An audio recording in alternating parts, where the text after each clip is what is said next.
It's hardcore literature for adults only, though. But if you can follow a story, I promise you'll love it. Never heard nothing like it before, and you'll never forget it.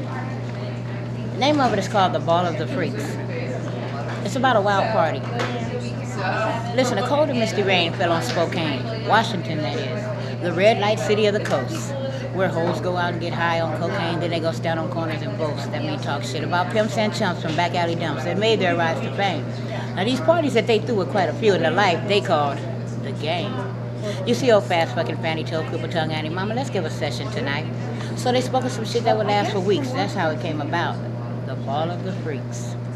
They invited red-headed Flo. Flo was a notorious whore. And a bitch named Light-Fingered Peggy Malone, whose face was scarred and her cunt was marred and her fingers collapsed to the bone. You can laugh if you like. They imported shit-eating Willie from up in the North Philly and another whore named Grace. Now, Grace was the saddest. She was one of the maddest. And she'd freak off in the good Lord's face.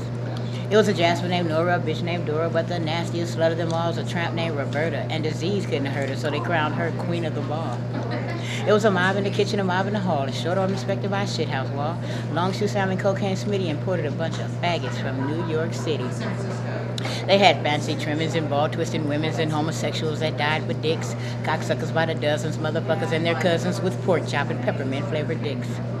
Then was old fart smelling Rosie going around the party acting kind of nosy, sniffing real hard for some gas. While child slinging Kelly, her ass looked like jelly from being fucked so much in the past. When someone farted, Rosie shouted, "Leave it alone, it's mine," and off she went to pick up the scent with her nose of one of the freaks behind. Then was old graveyard Monk. You see, Monk sucked dead cunt.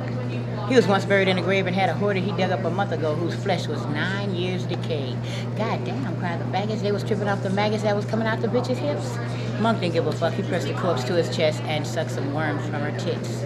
Now while the nipples were looking for something else to do in the ball, walked 3 dudes, all dressed up in blue.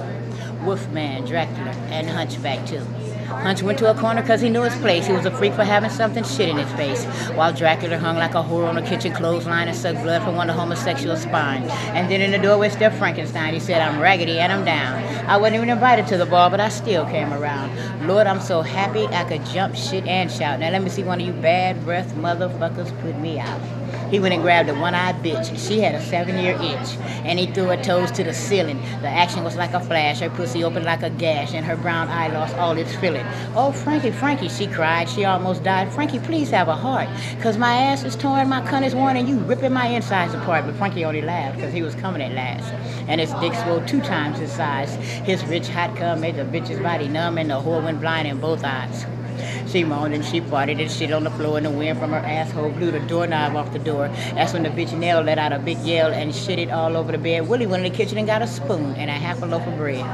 They ate hot fried shit choplets, hot farts cut in 4 parts, maggot pie sprinkled with goob dust, dipped in piss and soaked with pus, boiled dicks and fried dicks and dicks with no bones, slimy potato salad which none of them left alone. The air was rancid and full of cum. Only a man could stand it with an iron lung. The shit was so thick it made Dracula sick. 3 snorts of the air made a vet junkie kick. But along about 3 weeks from then, the ball finally came to an end. But they sucked and they farted, they fucked and they all parted like true freaks to the bitter end. Go ahead and say it well.